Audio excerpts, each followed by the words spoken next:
Agradeço pelo convite. Então, eu vou falar de forma mais pontual, né, até por conta do tempo, sobre os cuidados de enfermagem relacionado ao uso da derivação ventricular externa.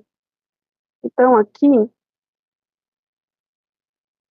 eu separei em 5 itens, né, basicamente. Monitoramento, né, vigilância neurológica dos sinais vitais, o manejo, né, da derivação, manejo farmacológico, orientações para pacientes, familiares, também a participação da equipe multiprofissional, e, por último, o que o Corém e o COFEM fala sobre o nosso respaldo, né, sobre o manejo da derivação ventricular externa. Então, aqui, sobre o monitoramento, né, a gente deve avaliar o nível de consciência, né, de uma forma frequente, com escalas padronizadas. No nosso caso, na UTI, a gente usa a escala de Glasgow, de coma de Glasgow, ou o RAS, né, para pacientes intubados, sedados. E aí, qualquer alteração de nível de consciência, né, deve ser comunicada imediatamente ao médico também, à equipe de neurocirurgia, né, para justamente a gente ter uma conduta mais imediata, né, pensando na hipertensão intracraniana, que também é muito comum nos nossos pacientes neurocríticos, monitorar, né, atentamente os sinais vitais, como a PA, frequência, temperatura, padrão respiratório, né, frequência respiratória, e, associadamente, né, também detectar sinais de infecção, complicação, né, como aumento da PIC, através da monitorização da PIC. Não vou entrar em muitos detalhes, né, sobre a monitorização em si, mas ela pode já dar um indício de que esse paciente pode encaminhar a hipertensão intracraniana, né, associada ao quadro clínico. Avaliar também outros sinais e sintomas, né, como dor, desconforto, cefaleia, sinais de rigidez de nuca, vômitos em jato, entre outros sinais e sintomas. Em relação à derivação ventricular externa, um dos principais papéis, né, é assegurar-se de que o sistema de bebê ele seja manuseado com técnica asséptica rigorosa, né, para prevenir infecções, principalmente na questão dos curativos, na questão da coleta, né, de lipo, no manuseio do sistema em si. Verificar regularmente, né, se esse dreno está permeável, né, então o ideal é que cada plantão, manhã, tarde, noite, verifique pelo menos uma vez por plantão, né, se esse dreno está permeável ou não. De que forma que a gente pode verificar isso? Através, entre aspas, do teste de gravidade. O que seria isso? Eu pegar o dreno, abaixar um pouco, né, e ver se a câmara de gotejamento apresenta o gotejamento ali do líquido, qual que é o aspecto desse líquido, qual que é a quantidade desse líquido. Então, na nossa rotina da UTI, o ideal é que se veja pelo menos uma vez por plantão, né, a permeabilidade do sistema, se esse sistema ele também não apresenta dobra, se ele não apresenta alguma obstrução durante toda a extensão da dreno, que às vezes é muito comum, ou obstrução no filtro, né, próximo à inserção do dreno. O curativo também é muito importante se avaliar pelo menos uma vez ao dia, ou mais vezes ao dia, inclusive. Esse curativo também, o ideal é que seja realizado conforme o protocolo institucional, e aí cada instituição, ela varia sobre a frequência de troca, sobre o modo como deve ser realizado esse curativo, manter a cabeceira da cama elevada a 30 graus, né, com a cabeça em posição neutra, de forma a promover uma drenagem venosa, né, e ajudar a reduzir a pressão intracraniana. Observar o líquido, né, quanto a alterações de cor. Então, é muito comum, o ideal é que esse líquido seja líquido, né, incolor, e aí é muito comum esse líquido evoluir para um líquido, seja ele hemático, né, ou com opalescência, com turvação, com pequenos sedimentos, né, e aí o ideal é que também se olhe atentamente a inserção dessa DVE, porque muitas vezes ela também pode apresentar sinais flogísticos, né, como eritema na inserção, como saída de exudato purulento, e aí associar todos esses fatores também com o quadro clínico, para ver se corresponde também, se realmente essa infecção do sistema nervoso central também está associada ao manuseio da DVE, ao tempo de duração do uso da DVE, também é muito importante levar isso em consideração. Então, assegurar e também auxiliar na coleta asséptica, né, das amostras de líquido para cultura e análise, como uma forma de monitorar a eficácia desse tratamento. Então, Não somos nós, né, da enfermagem que coleta, então, geralmente é o médico, né, ou o neurocirurgião, geralmente serviço da neurocirurgia que coleta o líquor lá na UTI. Então, cabe a nós também tentar auxiliar, né, nesse procedimento, né, providenciando o material necessário para a coleta. Geralmente, os residentes da neurocirurgia, eles já vão lá com o material já preparado, já vão lá, fazem a técnica asséptica no mistério, e fazem o passo a passo da coleta do líquido. Evitar, né, o tracionamento acidental desse catéter, checar a integridade do sistema pelo menos a cada 6 horas, de forma a prevenir complicações, né, que possam levar à contaminação desse sistema.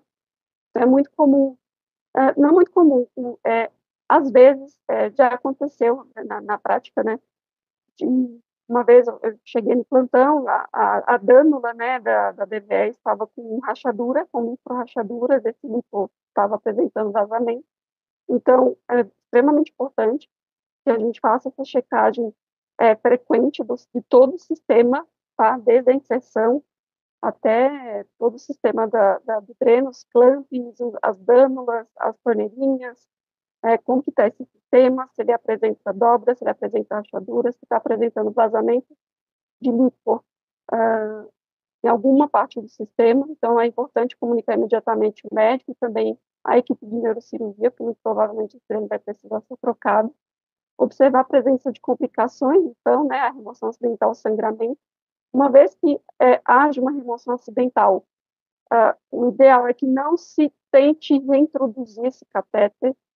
Então, comunicar imediatamente a equipe de neurocirurgia para avaliação e conduta. Tá? Então, realizar a troca do curativo com técnica séptica, inspecionar diariamente esse local de inserção do catéter. Se ele apresenta um extravasamento, né, na inserção, ou falhas na fixação do dispositivo, que também pode acontecer. Então, o ideal é que esse dispositivo ele seja fixado tanto na inserção quanto na presilha proximal, e também a questão do curativo. A inserção da DVE em si, o ideal é que faça-se um curativo primeiro embebido com gás estéreo e soro fisiológico, e depois gás estéreo com clorexidina alcoólica 0,5% e oclune com gás estéreo e película transparente, ou só a película transparente, ou curativo convencional, que é o que acaba acontecendo em muitas instituições, infelizmente. Né? Então, o ideal na frequência de troca, então, varia conforme o tipo de curativo, então, o ideal é que a película transparente, desde que ela esteja íntegra, sem sujidade ou sem excesso de exudato, ela pode permanecer por até 7 dias, tá? Em casos excepcionais, então a gente troca antes, né, conforme apresenta sujidade ou falha de integridade do curativo. Os curativos convencionais, né, o que são os curativos convencionais, que seria gás estéril, micropore, o ideal é que se troque uma vez por plantão ou mais de uma vez por plantão, né, dependendo se apresenta ou não sujidade ou falta de integridade do curativo em si.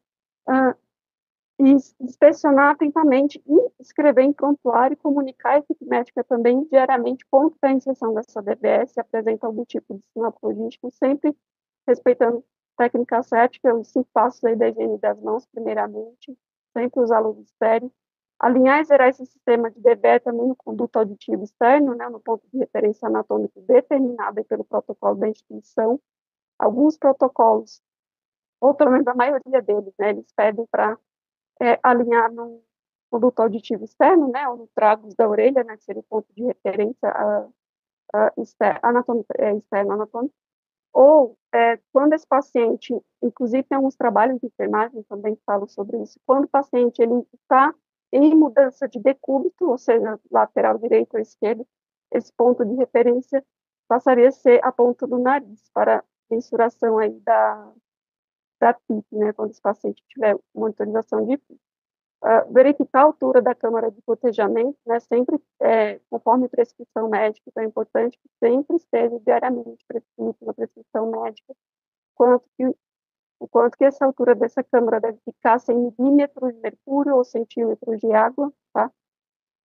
Então, aqui é uma imagem, né, do sistema de DBE. Geralmente, as principais complicações, né, da integridade, né, do sistema, geralmente ocorre aqui no item 16, né, onde é a via para coleta de líquor, ou aqui nessa primeira gânula aqui mais próxima ao paciente, que é a da figura está numerada aqui, número 17, né, a torneira de 3 vias, que é onde a gente também, com técnica cética, tem todo o passo a passo aí do protocolo para monitorização da PIC, os enfermeiros, inclusive, eles podem monitorizar a PIC, eles podem instalar o transdutor para monitorização da PIC, na derivação ventricular externa. Então, tudo com técnica cética, então, geralmente, às vezes, é muito comum no sistema de bebê ocorrer problemas aqui na torneirinha, aqui do número 17, aqui na figura, ou aqui no filtro, né, de número 15, ou aqui também na câmara de desobstrução rápida, aqui logo acima da câmara de gotejamento, né, enumerado aqui no 3, ou também pode acontecer de alguns problemas aqui na estrutura de número 9, né, que é o corta-fluxo também. É muito importante também enfatizar, como um dos cuidados de enfermagem, também principalmente, a partir do momento que a bolsa coletora, aqui sinalizada no número 12, estiver atingida a sua capacidade de 2/3, geralmente essa bolsa ela comporta geralmente 700, 800 ml no total de armazenamento, então o ideal é que atingindo os 2/3, se esvazie também a bolsa coletora, também tem um protocolo para isso, tá? Tudo com técnica aséptica. Atualmente, os sistemas, eles já vêm com um porta-coletor, né, de esvaziamento da bolsa, que é um sistema valvulado, então não precisa introduzir agulhas, né, como os sistemas antigos faziam antigamente. Então, eu só consigo encaixar a seringa, né, ideal que seja uma seringa de 60 ml, para facilitar o processo do esvaziamento. Eu só encaixo nesse porta-coletor para o esvaziamento e esvazio aí, até eu conseguir retirar todo o conteúdo ali da bolsa coletora. Então, o ideal também é que a gente sempre fique atento ao ponto zero do sistema, tá? Porque o ponto zero do sistema é o zero ali da régua, né? Da escala de pressão de graduação. Então, quando o paciente tem um sistema de monitorização da PIC, também, né, quando ele monitoriza a PIC, porque às vezes o paciente está com a DBA treinando, mas não está monitorizado ainda. Então, quando tem a monitorização da PIC junto, o ideal é que o transdutor da PIC fique alinhado zero e o zero fique alinhado ali no condutor aditivo externo para garantir uma monitorização de PIC de forma fidedigna também. E também, às vezes, pode acontecer de ter alguns problemas aqui no item 19, tá? Que é o conector aqui entre o sistema de drenagem do cateter, ou até mesmo na própria inserção da DVE, tá? Então, aqui é uma figura ilustrando esse nivelamento, tá? Então, aqui, ó, com reato aditivo externo, né? Sabe, da orelha, ponto zero, que seria o ponto zero da régua, no sistema zero do sistema, e a estrutura da câmara de gotejamento, aí, que no caso da figura está aqui em torno de 10 centímetros, tá? Só para exemplificar como que deveria ficar o sistema. Então, o manejo farmacológico, eu não vou entrar em muitos detalhes a respeito dos antibióticos e tudo mais, porque logo em seguida acho que o doutor Michel vai abordar sobre o caso, né, sobre os antibióticos que podem ser utilizados aí na vesciculite. Então, no nosso caso, no que compete a parte de enfermagem, né, para os antibióticos intravenosos, conforme prescrição médica, no site da UTI Anestesiologia Unifesp tem o protocolo dos antibióticos, né, tem falando da parte intratecal também, tá? Quais são as doses, quais são os antibióticos preconizados, o tempo de permanência dos antibióticos, né, o tempo de tratamento. Então, estar atento a esses possíveis efeitos colaterais, monitorar os efeitos terapêuticos também. Um dos efeitos comuns, eu lembro desse caso relacionado à polimicina, né, um dos efeitos foi a questão da pele do paciente, né, começou com uma descamação em inferiores, depois evoluiu com rush cutâneo e prurido, né, por todo o corpo. Então, ficou, entre aspas, uma alergia interrogada, né, pelo uso da polimicina. Aderir às diretrizes também baseadas em evidências, né, para administração e uso racional desses antibióticos. E aí, o que diz respeito ao paciente na equipe profissional, claro, na UTI a gente, na maioria das vezes, o paciente está entubado, sedado, mas quando o paciente estiver, né, consciente, então é importante que se faça orientações ao paciente, seus familiares, né, principalmente aí durante a visita, de forma que elucidem as dúvidas, né, de ambos, para trazê-los, né, mais para elucidá-los, né, de forma mais clara, mais objetiva, da importância do uso da BBE, desse tratamento aí temporário que esse paciente precisa no momento. Trabalhar em colaboração, né, com médicos, farmacêuticos, fisioterapeutas e outros profissionais de enfermagem, né, então a equipe de técnicos é muito importante aí na assistência de enfermagem também, para garantir um cuidado abrangente baseado em evidências e seguir os protocolos de prevenção relacionados a infecções relacionadas à assistência à saúde, de forma para reduzir os riscos de infecções. Então, aqui eu trouxe uns 3 estudos só para explicar de forma rápida, eu não vou demorar muito, tá? Então, aqui é um estudo do Jornal de Enfermagem e Neurociência, né? Cujo objetivo é analisar a contribuição dos técnicos de enfermagem para a prevenção de infecção relacionada ao VVE. Então, foi um estudo retrospectivo realizado entre 2012 e 2018. Foram analisados 234 pacientes, né, na amostra, e houve 26 casos, né, de infecção relacionada ao uso da VVE. A taxa de geral de infecção ficou entre 11% e 21%, né? Isso foi um estudo realizado em um hospital terciário na China, tá? Então, o tempo de uso médio da VVE nesses pacientes era de 8 a 10 dias. E aí, esse grupo de 234 pacientes, eles eram separados em grupos que tinham cuidados com técnicos de enfermagem e outro grupo que era realizado sem os técnicos de enfermagem, de forma mais sistematizada, mediante protocolo da instituição. Não teve uma diferença tão significativa entre os grupos, mas notou-se que o grupo de intervenção, eles tinham melhores taxas, né, menos casos de infecção relacionados aí à assistência. Isso tudo baseado também no protocolo da instituição no respectivo estudo. Então, a conclusão é que os técnicos com treinamento adequado estão benéficos para a prevenção das infecções relacionadas à VVE.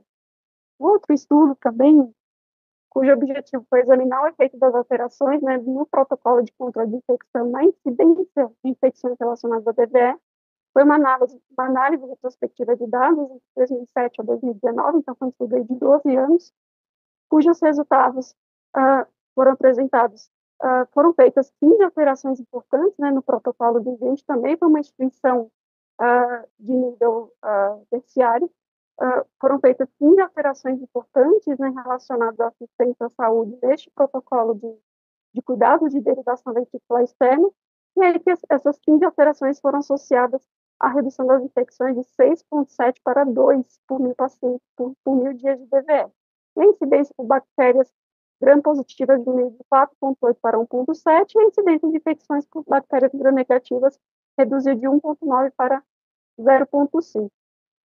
Então, a conclusão é que a redução mais significativa dessas infecções relacionadas com a DVE pode ser conseguida através da combinação da redução da frequência de coleta de amostras de DVE, né, como evidenciado no estudo, e também da padronização de antisepsia cutânea, cloroquina alcoólica, da tunelização, né, subcutânea do catéter DVE, e também de outros fatores relacionados à assistência quanto ao manuseio da DVE e também do curativo com técnica assética. E aí um outro estudo, cujo objetivo foi avaliar o impacto da intervenção educativa implementar uma unidade de cuidados intensivos neurológica na redução das taxas de infecções relacionadas com os catéteres de DVE, foi um estudo aí quase experimental, teve 2 grupos, né, antes e pós-intervenção, foi realizado em 2 fases, né. Então, a pré-intervenção foi de 2007 a 2008, o pós foi de 2008 a 2010. Foi um estudo conduzido especificamente na UTI neurológica, né, com os leitos, e os pacientes foram acompanhados durante 30 dias inclusive após a retirada da DVE, e foram consideradas infecções relacionadas com a DVE apenas aquelas com confirmação laboratorial por coleta de linfo, isso também associado com o quadro clínico de sinais e sintomas também. Foram feitas observações sobre os cuidados com a DVE e a adesão de higiene das mãos, e elaborado um protocolo de cuidados, foi ministrado uma formação, um treinamento, né, a esses profissionais, e realizada a intervenção para reduzir o tempo de permanência também do catéter de DVE. Os resultados foi que durante o estudo foram incluídos 178 pacientes, né, que foram submetidos a 194 procedimentos, inclusive um paciente foi submetido a mais um procedimento, né, correspondendo aí a 1.217 passagens de catéteres de bebê por dia. Os agentes gram-negativos foram identificados em 71,4% das infecções, né, durante o período de pré-intervenção e 60% durante o período da intervenção. E as taxas de infecção relacionadas à DVE foram reduzidas de 9,5 para 4,8 por paciente e de 8,8 para 4,8 por procedimento.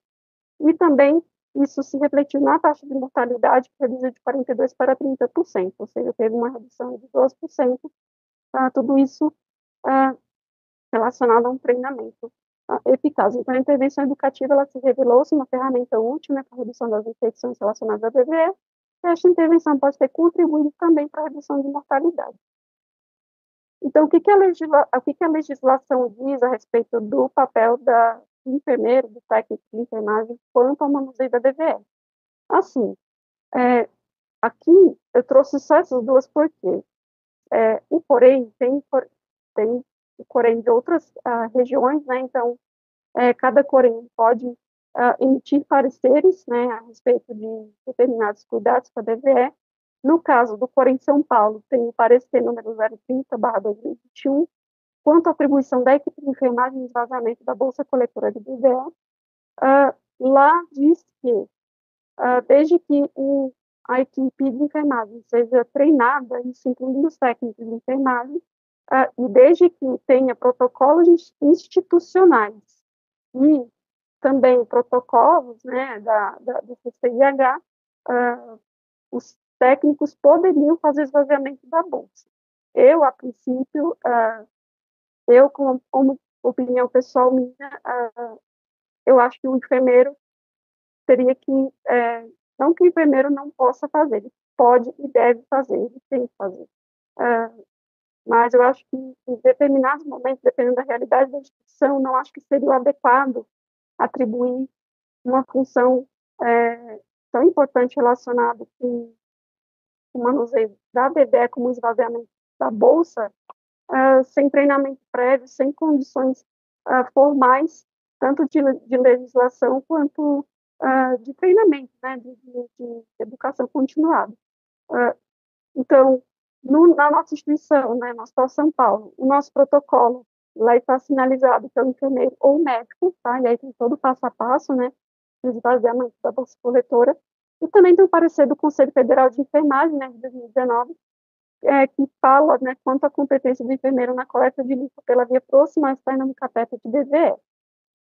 Lembrando, são pareceres, tá? Então, parecer é quando um determinado profissional levanta uma questão específica, né, e aí aquele órgão responsável pelaquela categoria tem que emitir uma opinião pautada em embasamento científico sobre determinado assunto específico ou uma determinada característica da assistência, né? Então, esse parecer em específico, ele fala que o enfermeiro só poderia coletar líquor desde que fosse devidamente treinado e desde que os protocolos institucionais e desde que tivesse treinamento, né, em educação continuada para tal. Porém, novamente levantando essa questão, trata-se de um parecer. Então, um parecer, diferente da lei, diferente da resolução, que aí passa a ser uma normativa obrigatória, o parecer é apenas uma nota técnica para esclarecimento de uma determinada prática, tá? Então, no nosso hospital, nós não temos respaldo, tá? Então, é a equipe médica que coleta o líquido, é a equipe médica que faz a administração intratecal. Nós podemos acompanhar o procedimento, né, ou auxiliar em alguma parte no que diz respeito a reunir os materiais, né, ou acompanhar aquele médico que esteja fazendo o procedimento, né, para se assegurar de que ele esteja fazendo o procedimento na técnica aséptica, né, se esse médico ele vai precisar de providenciar algum outro material, alguma suplementação aí da parte da assistência para poder fazer esse procedimento da melhor forma possível em técnica estéril. Então, por enquanto, são pareceres, tá? Não é uma lei que está lá, agora o enfermeiro pode fazer medicação intratecal, agora o enfermeiro pode fazer coleta de líquido. Não, são pareceres, tá? Então, são novas técnicas, né, a respeito de determinadas partes da assistência relacionada ao dreno. Então, aqui são as minhas referências, né? Eu tirei alguns livros aqui. Tem uma nota técnica que, inclusive, saiu no mês passado, né, outubro de 2025, sobre as boas práticas do manejo de derivação ventricular externa. É uma norma técnica da Associação Brasileira de Terapia Intensiva, de Enfermagem e Terapia Intensiva, do Departamento de Enfermagem, né, da MIB, em colaboração também com a Associação Brasileira de Enfermagem, Neurologia e Neurocirurgia. Também tem os guidelines norte-americanos, né, sobre a monitorização dos principais cuidados aí com os pacientes com derivação ventricular externa ou dreno lombar externo também. Aqui as referências dos artigos. Assim, até uma pergunta meio filosófica que eu até deixei para você ir pensando, mas quais são os maiores desafios que a gente tem ali no cuidado da DVE? E o que a gente pode fazer para melhorar nosso cuidado? Você mostrou vários artigos, né, estudos mostrando que um treinamento, né, e envolvimento da equipe de enfermagem multidisciplinar no cuidado diminui a infecção. Então, o que mais ainda falta aí para a gente melhorar? Eu acho que, primeiramente, reforço, né, de treinamento contínuo, né, e protocolos. Protocolos, eu digo no seguinte, eu, porque eu tenho experiência no manejo do dreno, né, então, assim, não é todo mundo que tem, não é todo mundo que sabe, né, não é todo mundo que tem conhecimentos básicos, né, do ADVE, do meu manejo. Tem muita gente que, inclusive, às vezes tem medo de chegar no paciente com ADVE, acha porque o paciente está com ADVE que ele não pode ser mobilizado, ou que ele não pode fazer uma mudança de decúbito, enfim, né, de repente não é esse bicho todo de sete cabeças, né. Então, a questão do sistema, eu sempre checo tudo do sistema, porque eu, frequentemente, às vezes a gente pega monitorização de pique errada, né? Seja nivelamento, ou seja, às vezes é uma parte da dânula que está fechada para o lado errado, às vezes é a DVE que está em alguma parte da extensão dobrada, ou às vezes tem coágulo obstruindo, às vezes é no filtro, às vezes é antes do filtro, às vezes é depois do filtro, às vezes é no filtro hidrofóbico ali da câmara de bocejamento. Então, assim, você vê que o sistema de DVE tem múltiplas partes ali bem pequenininhas, bem minuciosas. Então, se muitas vezes você não se atenta a esses detalhes minuciosos, muitas vezes eu estou aferindo uma pique errada, eu vou comunicar essa pique errada para a equipe médica e vocês vão tomar uma conduta que às vezes nem precisava, às vezes é um erro de monitorização, né? Geralmente, às vezes é comum, né, de acontecer, porque são múltiplas partes ali do sistema que eu tenho que estar atenta, que eu tenho que deixar ali tudo adequado, né? Então, acho que, primeiramente, protocolo, acho que pensando também, eu sei que não está muito associado, né, a gente está falando da DVE, mas acho que seria bom se tivesse um protocolo assim mais formal de operatória, né, neurocirúrgica, né, que eu vi nos nossos protocolos de enfermagem, inclusive para poder elaborar essa aula, eu vi que não tem especificamente um protocolo de ferida operatória neurocirúrgica. Lá tem um protocolo de ferida operatória de uma forma geral, né? Então, muitas vezes, na neuro, por exemplo, eu mantenho enfaixamento cefálico, eu não mantenho enfaixamento cefálico, então, às vezes fica esse impasse, né? Porque às vezes a equipe da neurocirurgia chega, o paciente está com enfaixamento, eles pedem para tirar, e às vezes tem enfermeiro que às vezes vai lá e coloca de novo, então às vezes eles falam que dependendo do tempo do pós-operatório já não precisa mais, então assim, não tem uma linguagem padronizada por falta de um protocolo, né? Eu acho que isso ajudaria muito a gente nesse sentido e de padronizar a linguagem e atendimento para todos os profissionais. Então, assim, mobilização do paciente, né? Às vezes é muito comum a fisioterapeuta chega lá para atender, o que ele precisa de mínimo, né, para saber sobre uma DVE. Muitas vezes não sabe, eu posso fechar a DVE enquanto eu atendo, eu tenho que fechar para tirar, ou não precisa. ou quando vai fazer mudança de decúbito, enfim, qualquer tipo de manipulação com o paciente com o sistema, né? Principalmente também durante o transporte, às vezes gera muitas dúvidas, como é que eu transporto essa DVE? Porque na nossa instituição, a gente infelizmente não tem um suporte que fica ali do lado da cama, então, eu, no caso, sempre transporto o paciente com a cabeceira elevada, né, que é o adequado para todo paciente, independente se ele está com DVE ou não, né, paciente cirúrgico. E, de preferência, eu já esvazio essa DVE antes, justamente para não ter esse refluxo de líquido para a câmara de gotejamento, para o filtro hidrofóbico especificamente. Porque se eu perder aquele filtro, eu perco o meu sistema, ele para de drenar, então ele perde a pressão interna e ele para de ter seu funcionamento regular.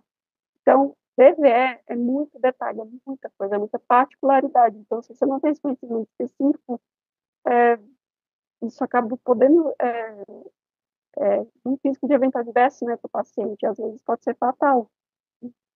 Então, tem muitas coisas, acho que a serem discutidas, mas acho que o principal que eu trouxe ali para a aula, que eu queria enfatizar mesmo, seria a questão dos protocolos, né, de uma educação continuada, né, de sempre habilitar essa equipe para oferecer o melhor cuidado baseado em evidência, que isso dá para a gente fazer. Inclusive, na pesquisa daqueles artigos, eu vi alguns artigos que falavam, inclusive, da implementação de um bundle relacionado a cuidados com DVF, também seria ótimo, né?